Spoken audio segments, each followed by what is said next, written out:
Olá, muito boa noite. Vamos a mais um Frente a Frente ao vivo nesta sexta-feira. Hoje recebemos o Padre Valdemar Cardoso, da Paróquia São Francisco de Assis, em Dracena, Diocese de Marília.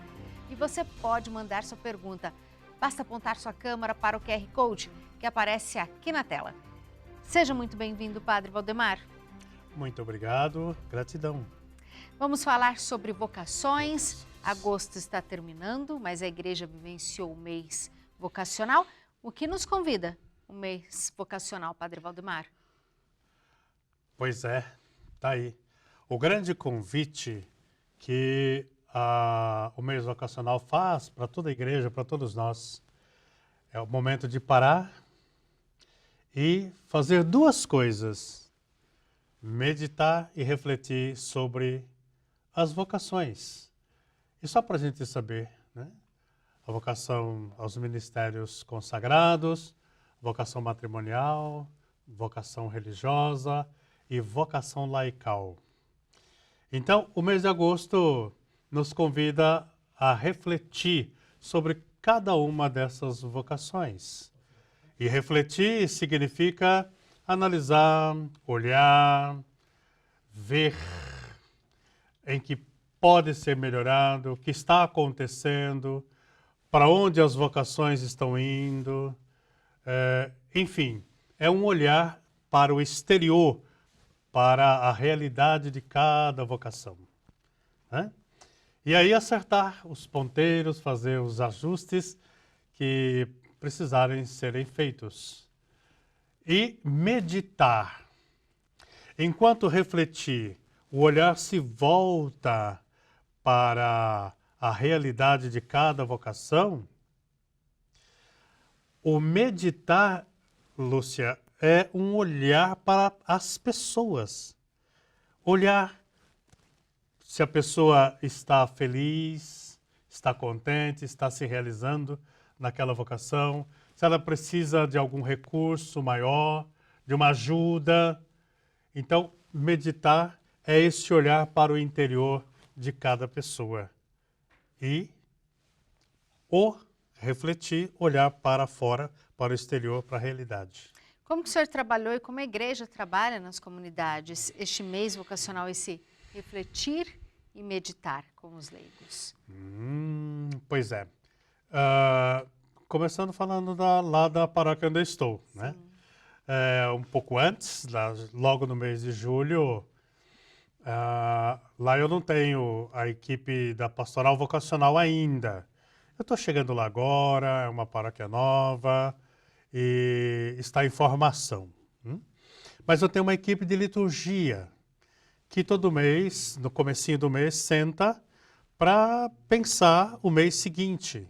Por exemplo, em julho sentamos, olha, mês vocacional. O que nós podemos fazer para marcar o mês vocacional aqui na nossa paróquia? Quais as atividades que podemos criar para levar as pessoas a refletirem sobre as vocações que escolheram e também meditarem.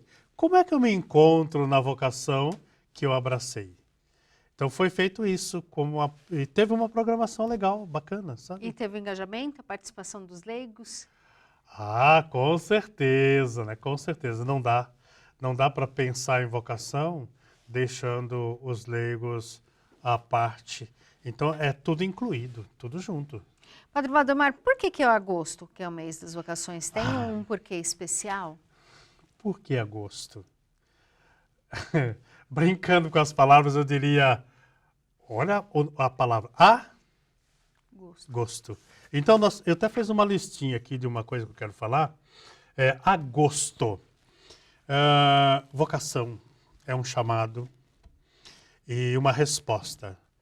E eu tenho que ter gosto de responder. Então, eu brincando diria que por que agosto? Por causa do nome. Tá? Uma brincadeira que eu gosto de fazer, que eu acho bem legal. Porém, o mês de agosto traz para a nossa liturgia da Igreja Católica, gente, muitos modelos, vários modelos de pessoas, homens e mulheres, que ouviram o chamado do Pai Deus e responderam com a vida a esse chamado. Só para você ter uma ideia, eu não coloquei todos aqui não, mas só para ter uma ideia. Olha, no dia 4, por exemplo, São João Maria Vianney. No dia 8, São Domingos. No dia 10, São Lourenço. No dia 13, o Anjo Bom da Bahia. Santa Dulce dos Pobres. No dia 14, São Maximiliano Kolbe. No dia 15, além de celebrarmos Nossa Senhora da Glória, a Assunção dela, também o São Tarcísio, que é o padroeiro, o patrono dos acólitos, dos coroinhas, né? Santo Estevão de Hungria, no dia 16, São Bernardo de Claraval. Que santo, que uma vida maravilhosa, gente, né? Isso foi no dia 20. No dia 21, São Pio X. No dia 23, a linda, de uma vida linda, Santa Rosa de Lima. Depois, no dia 24, São Bartolomeu, Santa Mônica, no dia 27, Santo Agostinho, no dia 28, o Martírio de São João Batista, no dia 29, e tantos outros no mês de agosto. Com todos esses modelos, Ana Lúcia, esses modelos aí, é um convite, a igreja abraçou esse convite, eu diria que esses santos e santas fazem para pararmos, meditarmos e pensarmos nessa coisa chamada vocação, que é um chamado à vida. E as celebrações também foram dedicadas para cada vocação específica? Ah, sim. Exatamente isso mesmo. Eu acredito que em toda a igreja no Brasil, o primeiro domingo celebramos... no primeiro domingo, gente, celebramos a vocação dos ministérios consagrados. E o pessoal fala muito do Dia dos Padres, Dia do Padre. E todas as comunidades homenageiam o padre, faz festa para o padre, isso é bom, eu gosto. Eu gosto. Porém, Ana Lúcia, não é só dia do padre. Olha, da vocação dos ministérios consagrados, é dia do diácono. Na verdade, o dia do diácono é no dia 10, dia de São Lourenço. Tudo bem. Mas no primeiro domingo é dia de lembrar do diácono permanente. E não é lembrado. Infelizmente, não é lembrado ainda, com tanta evidência. Seria interessante. Do bispo. O bispo também está dentro da vocação dos ministérios consagrados. E penso que seria interessante as comunidades, nesse dia do padre, homenagear também o bispo. A comunidade, hoje é tão fácil, né, pelo WhatsApp, manda uma mensagem para o bispo, parabéns para o senhor ter abraçado o ministério, e sabe? Isso é bom, coisa simples, mas com muito significado. Então, no primeiro domingo, Ana Lúcia, celebramos os ministérios ordenados. E aqui, essa lembrança que eu faço para que lembremos também do diaconato permanente e também do bispo, nesse dia dos ministérios consagrados, que é o primeiro domingo. No segundo domingo, a liturgia traz o Dia dos Pais, né? Pai também é vocação, viu, gente? Sim. E que vocação? São José que o diga, não é verdade? Então, Dia dos Pais. E, junto com o Dia dos Pais, celebramos a família, porque não tem pai sem família. Né? Não dá para ser pai sem família. Não creio nisso. Não. Né?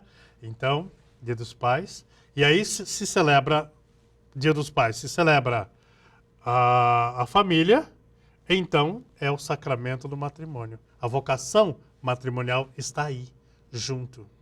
É uma grande oportunidade para a igreja trabalhar mais, não só a família, mas trabalhar também a questão do sacramento da vocação.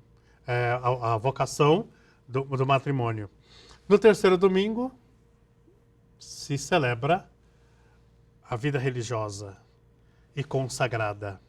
Né? Vida religiosa e consagrada. E no quarto domingo, celebramos a vocação laical, que eu gosto de chamar. E aqui o enfoque são os catequistas. Né? Então, ser leigo, gente, ser leigo, ser leiga na igreja não significa que, bom, eu não sou padre, não sou freira, não sou religioso, não sou consagrado, então sou leigo. Né? Não é assim, é também uma vocação tão importante quanto a do padre, quanto a do diácono, qualquer uma outra. Então, a vocação laical. O leigo tem o seu papel. O leigo tem o seu papel, o leigo tem o seu espaço fundamental no trabalho do reino de Jesus de Nazaré, no trabalho da igreja. E eu vou chamar a Rosana para a nossa entrevista, porque ela tem perguntas também para o senhor, padre. Tá bem. Rosana. Boa noite, padre, boa noite, Ana Lúcia. Sim, nós temos perguntas e eu aproveito também para convidar você que está em casa assistindo ao programa, aponte seu celular para a tela, aqui para o QR Code e envie a sua pergunta. Faça aí, ó, como o Mateus de Tucuruvi. Mateus Sodré, ele pergunta: muitos jovens se sentem inseguros sobre sua vocação. Padre, quais são os sinais de Deus para reconhecermos o seu chamado em nossas vidas? Uau! Quem fez essa pergunta? Foi o Mateus Sodré dos Santos, ele é de Tucuruvi, São Paulo. Mateus, parabéns pela sua pergunta, cara. Legal, cara. Você, Mateus, está me dando a oportunidade de eu falar um pouco desses sinais que eu percebi. Eu não fui para o seminário com 10 aninhos, né? Eu fui com 20 anos, tá? E os sinais do Pai Deus, Mateus, para nós, que ele chama sempre. E os sinais eu vejo de dois modos. Os sinais interiores, vai falando dentro da gente, aquela voz, sabe? Eu vou chamar de voz, mas pode ser, sei lá, uma energia, uma coisa que vai acontecendo dentro da gente. O encantamento, achei a palavra. O encantamento, cara, dentro da gente. E também os sinais exteriores, quer ver? Eu trabalhei muito tempo na lavoura, na roça, como a gente diz por aqui, tá? E lá na lavoura, eu plantava o arroz, feijão, milho, plantava, cuidava e colhia, ok? E principalmente no momento do cuidado, que era de limpar, tirar a roça, né? Tirar a lavoura do mato, eu dizia, quem é que faz isso na igreja? É o padre. É o padre que semeia a palavra de Deus na terra dos corações. E eu estou fazendo isso, então Deus está me chamando para o sacerdócio. Depois, eu trabalhei entregando pão de manhã. Naquela época, tinha as pessoas que entregavam os pães nas casas de manhã. Eu saía às 5h30 da manhã, entregando pão nas casas dos fregueses. Né? Isso já estava combinado. E, cara, eu comecei a pensar, esse pão que eu coloco aqui nesta casa, nesta família, é o primeiro pão do dia que eles comem. E, na igreja, qual é o primeiro pão? O pão principal, a Eucaristia. Deus está me chamando para o sacerdócio. Cara, eu trabalhei no posto de gasolina, ok? Os carros chegavam lá vazios. E eu abastecia os carros. E os carros saíam abastecidos. E eu pensava, na igreja, quem é que abastece o povo com a palavra de Deus, com a oração, com o pão da Eucaristia? É o padre. Ah, entendi.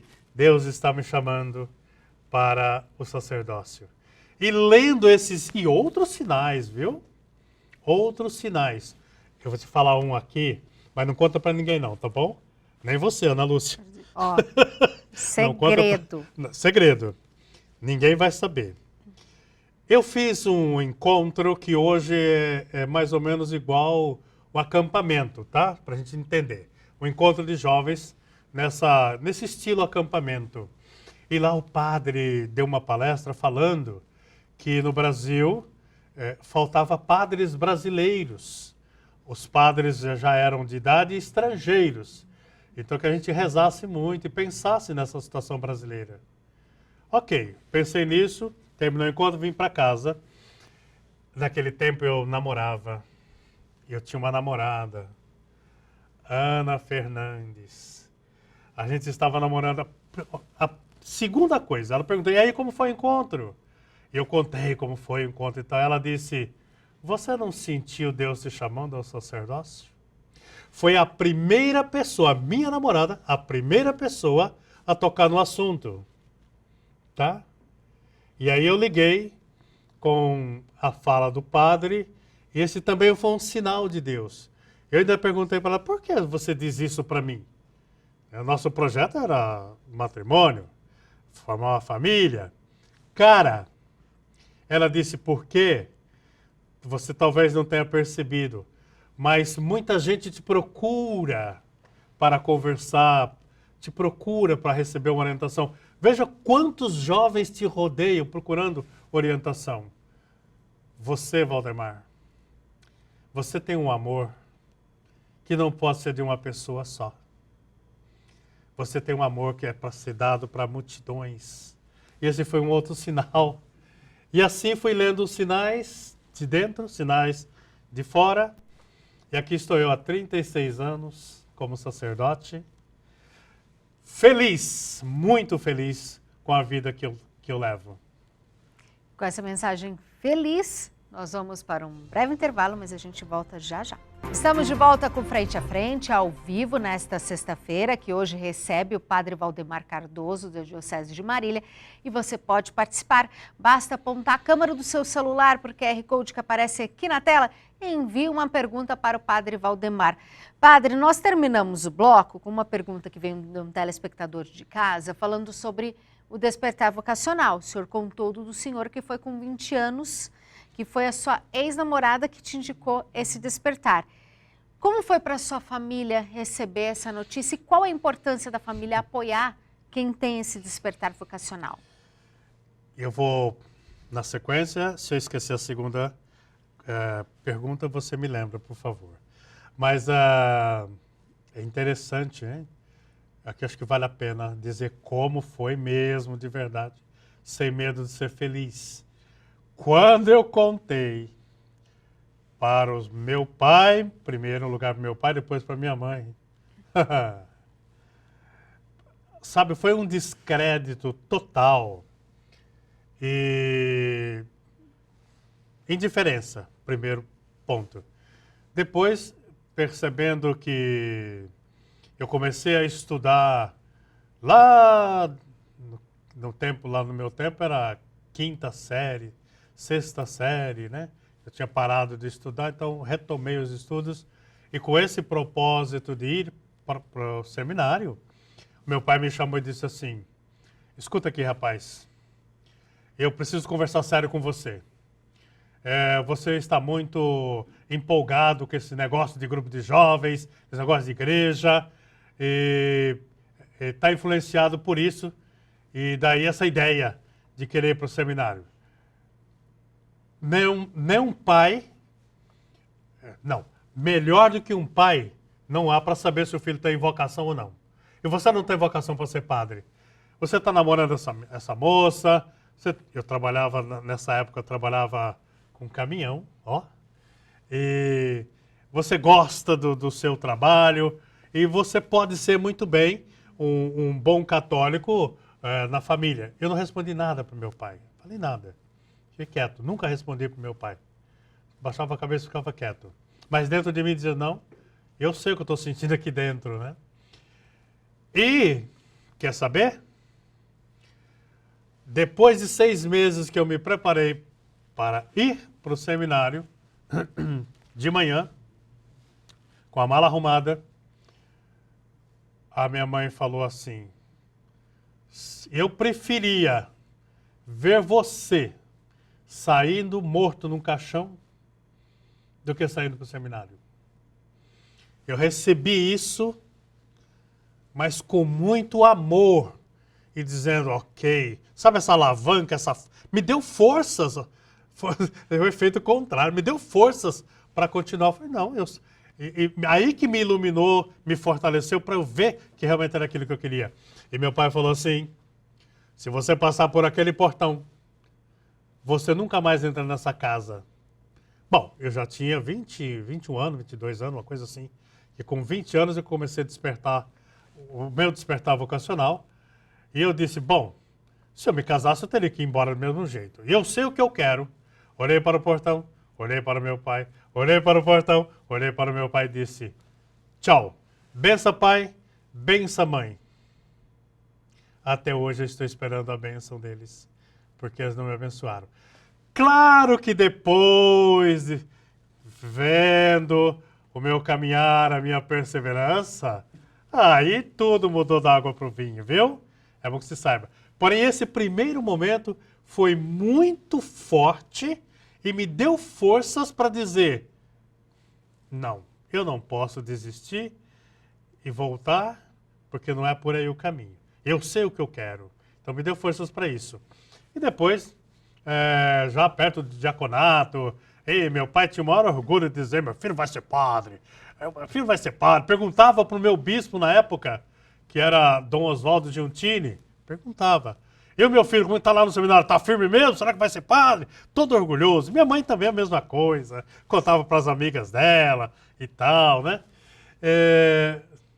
Só para dizer que é assim a nossa vida. É assim que acontece na família, às vezes. E depende muito de como você recebe tudo aquilo. Para mim foi um modo de medir se realmente eu queria mesmo entrar por esse caminho ou não. E a segunda pergunta que você fez? É importante a família estar presente. Ó, eu digo assim que a maioria dos padres da Diocese de Marília, depois de mim, foram meus alunos. Eu fui diretor espiritual do seminário, acompanhei os seminaristas por um bom tempo, tanto nas pastorais, nos estágios pastorais que eles fazem e tal. E eu pude perceber, Ana Lúcia, como é importante o apoio da família. Mas um apoio que nasce, sabe de onde? Do exemplo. Do exemplo de engajamento na igreja, do exemplo de vida conjugal vivido na fé e do rezar em família.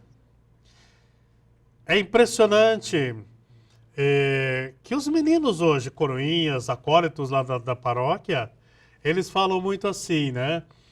Que tá pensando em ser padre, tá pensando em ser freira. Meninas que dizem, eu não quero me casar, mas não sei se é ser freira ou se é me consagrar, eu quero trabalhar para Jesus. E são jovens e adolescentes vindo de famílias que rezam em casa. Isso me dá muita alegria. Famílias que rezam em casa. Famílias que todo domingo estão na igreja. Então é importante. E o apoio nasce daí, né? Quando, desde pequeno, os filhos e as filhas vão se engajando cada vez mais, se envolvendo cada vez mais com a igreja e vão mostrando esse desejo da vida religiosa, ou da vida sacerdotal, ou da vida consagrada, ou da vida matrimonial. Não querem só se casarem, querem se matrimoniarem. E isso é fruto do apoio da família. Rosana, temos perguntas para o padre? Temos, Ana. E eu quero aproveitar antes aqui, mandar um abraço para o Otávio de Laguna, também para Camila de Ponte Nova, Minas Gerais, que está elogiando aqui a presença do padre Valdemar conosco. A Vanessa Rodrigues está mandando boa noite dela aqui. E aproveitando também, o senhor vai responder a pergunta do Vitor de Maria e na mesma resposta vai responder também a Dirce Barbosa Lima de Marília. Chama aí para nós o Vitor. Olá, meu nome é Vitor de Maria, tenho 20 anos, sou aqui de Rio Preto E a minha pergunta para o senhor Valdemar, padre, é: como posso fortalecer minha vida de oração e minha comunhão com Deus? Belíssima pergunta desse jovem, né? Aliás, a juventude hoje traz umas perguntas assim muito interessantes, né? Eu fico admirado de ver. Amado, não precisa muito não, sabia? Nada de esforço, não. Nada complicado. Jesus é muito simples. O Pai Deus é muito simples, ok? Você já tem uma vida de oração, pelo que você apresentou aqui, né? Então, continuar na sua vida de oração.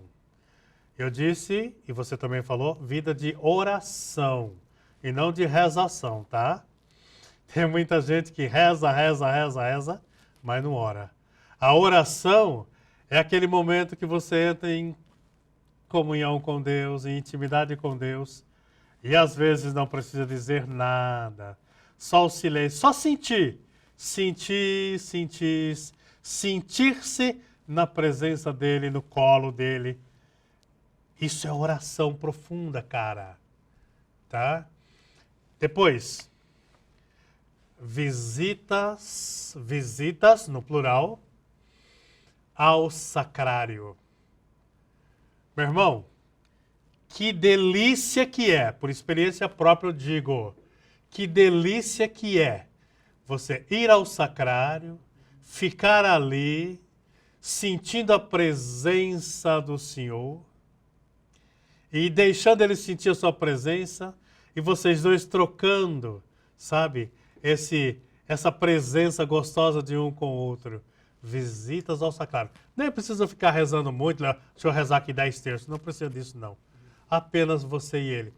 Eu aprendi isso, Ana Lúcia, em Portugal, quando nós visitamos lá a igreja. Como que é o nome do menino? Era Jacinta, a irmã Lúcia e o Francisco. E o? Francisco. Estava com dúvida se era Francisco ou não.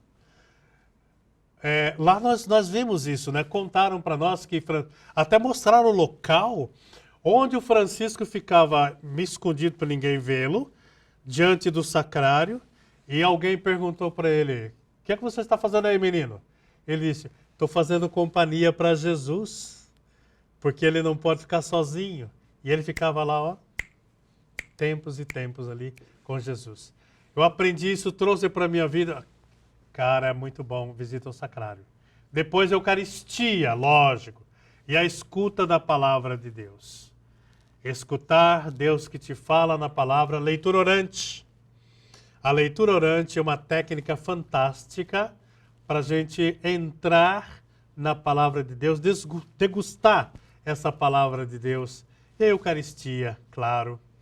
Então, isso vai te ajudar na sua vida de oração, sentir-se forte na oração e na comunhão com esse Deus que ama entrar em comunhão conosco. Legal? Rosana, temos perguntas da Paraíba? Temos, é o Danielton Ferreira de Campina Grande. Padre Valdemar, é possível ser ministro da Eucaristia sem ainda ser crismado? Ele fala que recebeu o convite pela vida que leva na igreja. Quem que fez a pergunta? É o Danielton Ferreira, de Campina Grande. Ô, Daniel, gratidão pela sua pergunta, gratidão. Daniel, até onde eu sei, ministro da Eucaristia só depois do sacramento da crisma. O sacramento da crisma faz você adulto na fé. Se fosse em outra cultura, que não fosse a religiosa, sei lá, sabe? A gente poderia dizer assim, que o sacramento da crisma é uma espécie de ritual de passagem para a vida adulta. Com o sacramento da crisma, a pessoa se torna adulta e aí sim é possível ela ser ministra da Eucaristia. Em algumas dioceses é pela idade. E tem outras opções aí, mas respondendo a tua pergunta, é isso que eu digo. O sacramento da Crisma é o sacramento que faz você adulto na fé. Aí sim, depois você pode. Eu já tive essa experiência na minha vida de convidar jovens após a Crisma, que perseveraram na igreja, para serem ministros da Eucaristia, já que estavam crismados, eram adultos na fé. Tá bom? Nós vamos para um breve intervalo e você pode mandar a sua pergunta para o Padre Valdemar Cardoso. É só apontar a sua câmera para o QR Code que aparece aqui na tela. Até mais. Estamos de volta com Frente a Frente. Hoje nós recebemos o Padre Valdemar Cardoso. Padre, um mundo tão tecnológico, onde muitas vezes substituímos o olho no olho pela tecnologia, qual a importância da presença da família? Como manter esses laços familiares?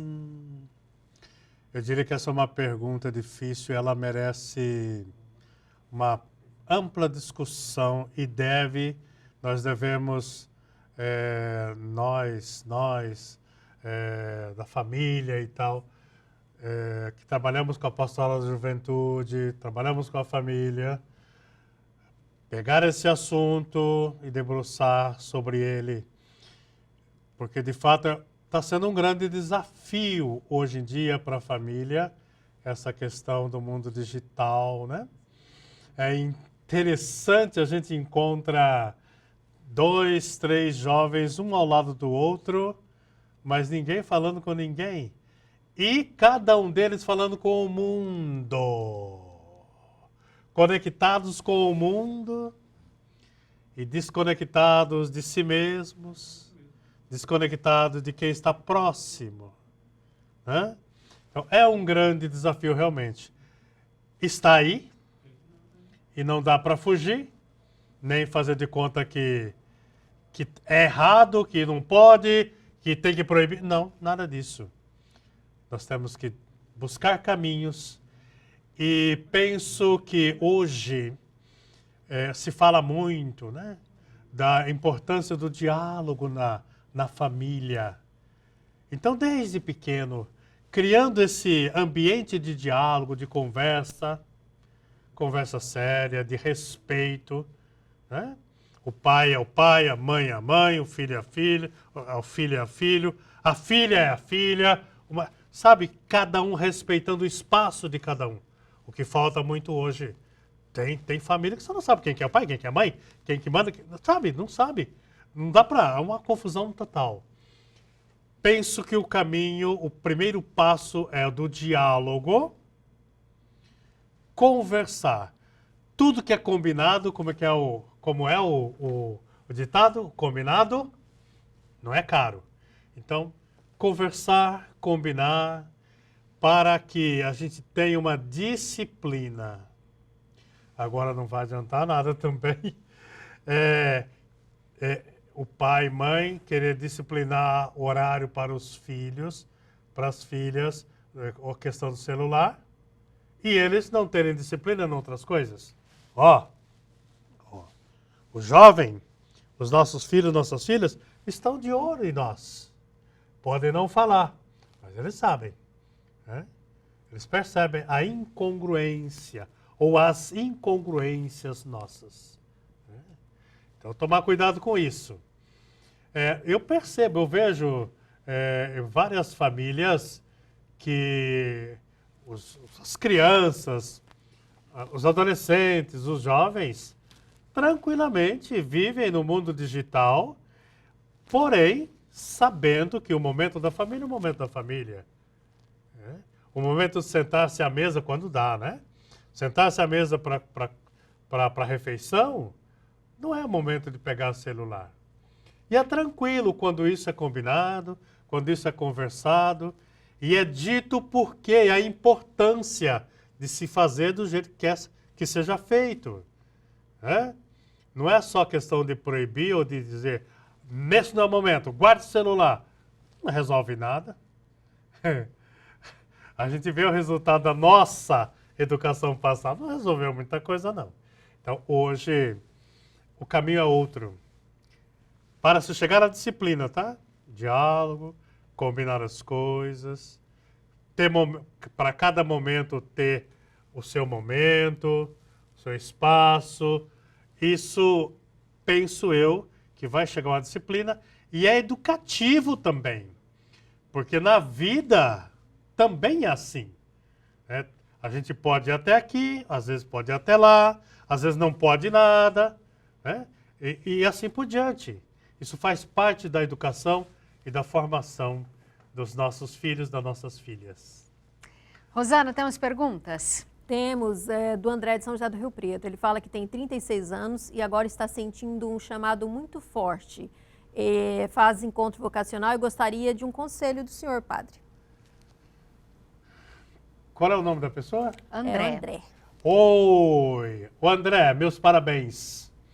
Meus parabéns, André. Vou introduzir a resposta para você, amado, lembrando que numa turma posterior à minha, no seminário, entrou um senhor com 58 anos para o seminário. E hoje ele é um padre extraordinário.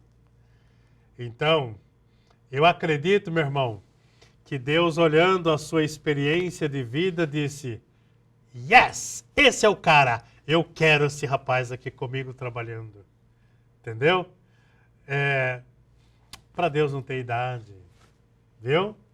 Não tem. Ele chama e pronto, ponto. Então, o meu conselho não sou muito dar conselho não, tá? Eu não topo muito com esse negócio não, mas vamos lá. A dica que eu passo para você é: continue no seu processo vocacional. É interessante você encontrar uma pessoa que possa te acompanhar, tá? Quando falo uma pessoa, um sacerdote, claro, né? Para te acompanhar, te orientar e deixar Deus fazer a obra que Ele quer fazer em você, com toda essa experiência de vida que você já tem. Certinho? Rosana? Sim, a Tainá de Taubaté, ela quer saber, padre, existe pecado imperdoável? Existe? Se existe pecado imperdoável. Ai, eu vou responder não respondendo, eu gosto disso. Tá bom?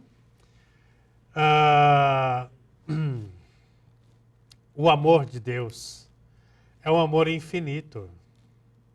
A misericórdia de Deus é infinita, não tem tamanho. Jesus mostrou isso na cruz. E Ele morreu para nos salvar de todos os pecados. Até onde eu sei é isso. Né? Até onde eu sei é isso. Ele dá a sua vida na cruz. Ele derrama todo o seu amor na cruz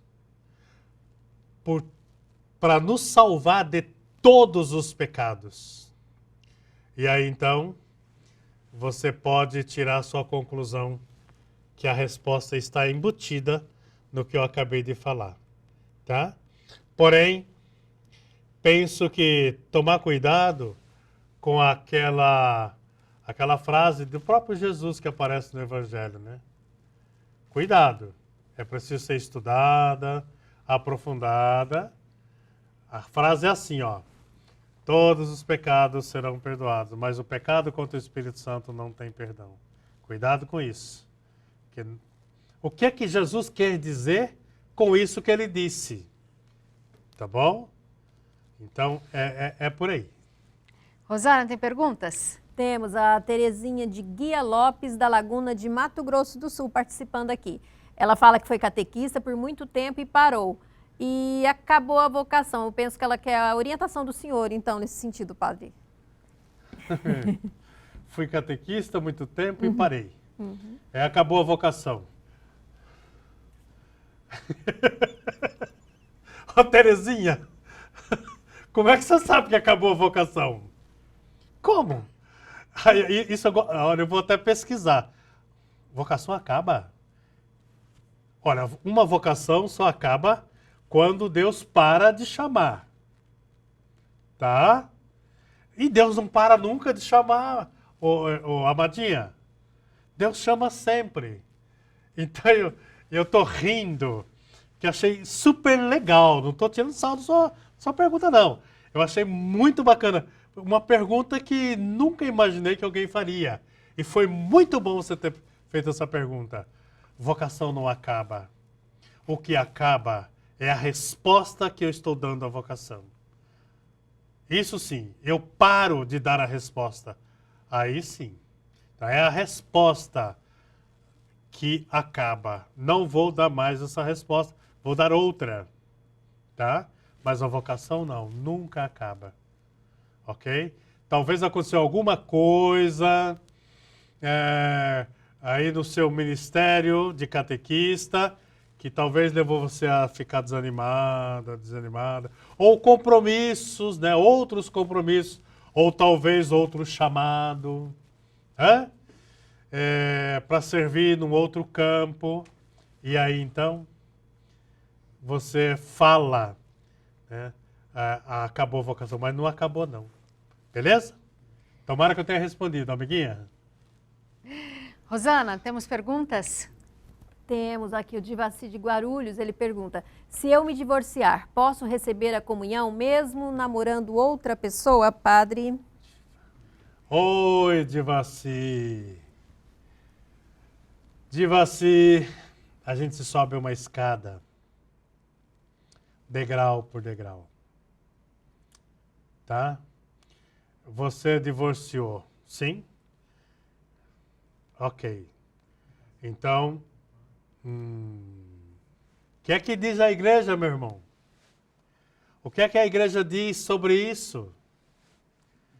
Ok? Eu acredito plenamente, pela sua pergunta, que você sabe bem o que a igreja diz. Então, fiquemos com o que a igreja diz quanto a essa situação. Beleza?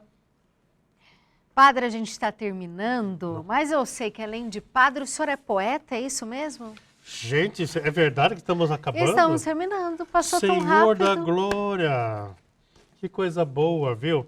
Então, menina, nas horas em que vem a inspiração, a gente dá uma de poeta, né? Eu gosto disso, eu gosto de...